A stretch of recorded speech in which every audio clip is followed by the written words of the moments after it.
Mga kakbay, tayo po ay maglalakbay patungo sa magandang buhay. Tayo po ay pupunta sa Nueva Ecija, sa lugar ng ating kakbay na si Triple K Dres Itik. Tayo po ay mag-aangkat ng kanilang panindang pang fried itik at saka pugo.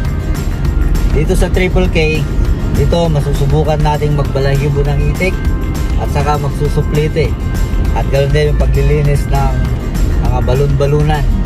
Yun yung mga ibebenta nilang mga tinatawag na goya.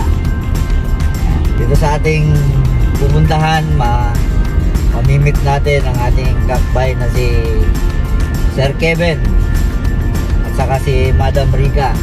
Mayroon din silang maliit na fish pan na ang laman ay hito.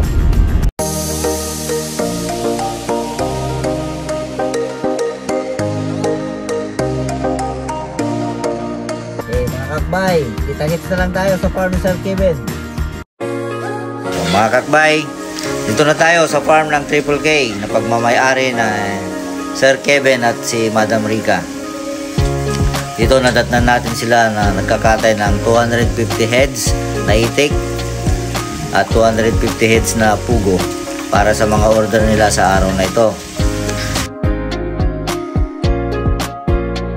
So, dito sinubukan din natin na magtanggal ng balahibo.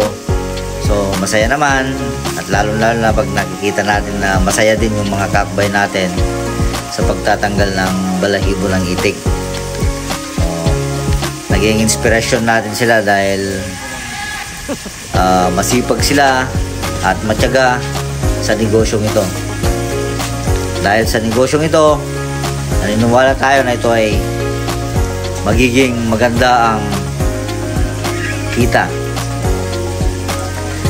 Then pagkatapos pong matanggalan ng balahibo, susunod naman nila yung pagsusuplite para tanggalin yung mga natirang balahibo. Yan, ginagawa ni Pare Koy na sinusuplite yung sa pakpak, so lahat para sa ganun maging malinis siya.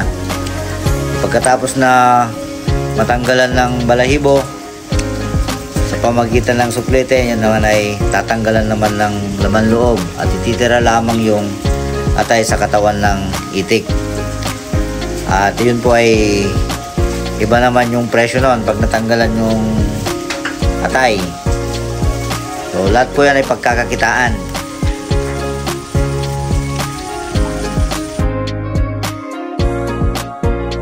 Dito natuklasan din natin na hindi lang yung itik ang pagkakakitaan kundi yung mga laman loob. Mayroon din palang bumibili sa mga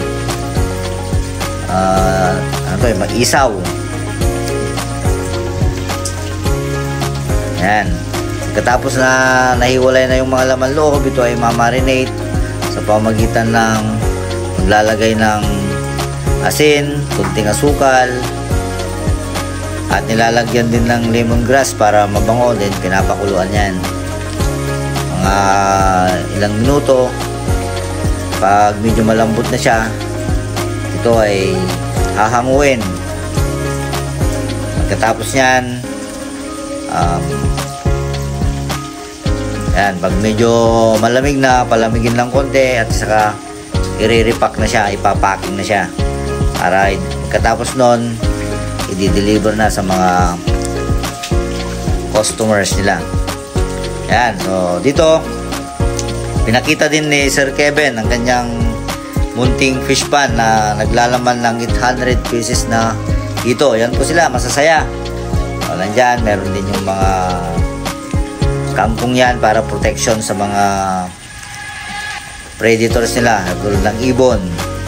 Ayan, so masasaya, pinapakain niya.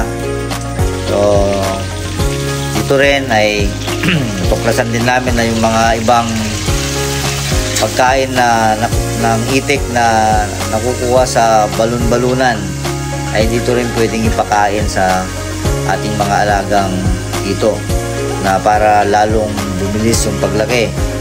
At isa pa, nakakabawas sa gastusin ng pagbibili ng feeds.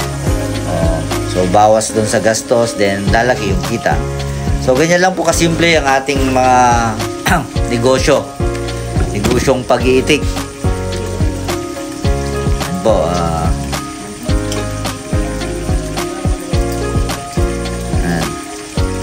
so sipag at tiyaga lang ang puhunan ng mga negosyong ito. Simpleng negosyo, basta may oras, may konting kapital, then kailangan din talaga ng talent. So ganyan po yung Pinoy, kailangan maging talentado. May oras, abilidad, diskarte at oras pala. Kaya talentado yung Pinoy. Ayan. So tignan nyo kung paano nagninegosyo yung mag-asawa. Sina Ma'am Rika at saka si Sir Kevin. Nagkakaisa sila sa negosyong ito. Kaya naniniwala po ako na magiging matagumpay ang negosyong ito sa tungo sa masaganang pamumuhay.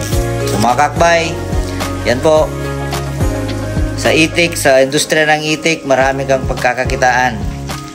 Maliban sa buong itik, buong katawan ng itik, laman loob, then yung mga ginagawang goya, lahat po yan ay may halaga.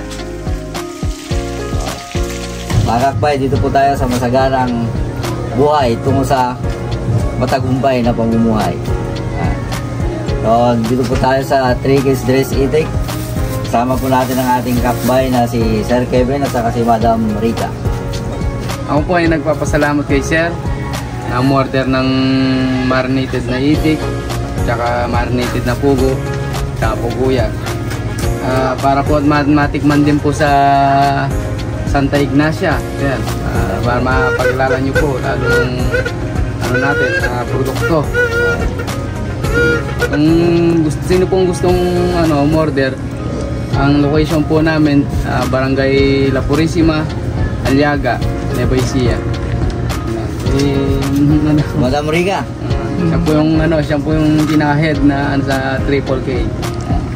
Sa lahat po ng gustong umorder, lalo na po sa bandang Santa Ignacia, Kamiling, pwede nyo pong kontakin si Sir para mas mapabilis po yung transaction o ng pag-order po sa amin.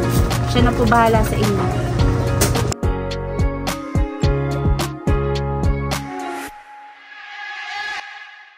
Naipacking na po yung order namin. Kami po ay nagpapasalamat sa mag-asawa na may-ari ng Triple K Dress Itik. At lahat ng mga orders namin ay kumpleto naman. At nasamahan pa namin sa processing ng kanilang negosyo. So ngayon, ayan na, nagpapacking na kami para pauwi na kami at ma-deliver na rin namin yung mga pre-orders namin. Hey mga kakbay, enjoy ba kayo sa vlog natin sa araw na ito? Dito na tayo sa aking sariling farm, kung saan nandito yung ating tinatawag na integrated farm. Ito ang ating mga gulayan, yan yung ating mga isdaan. Kaya mga kakbay, tayo sama-sama patungo sa magandang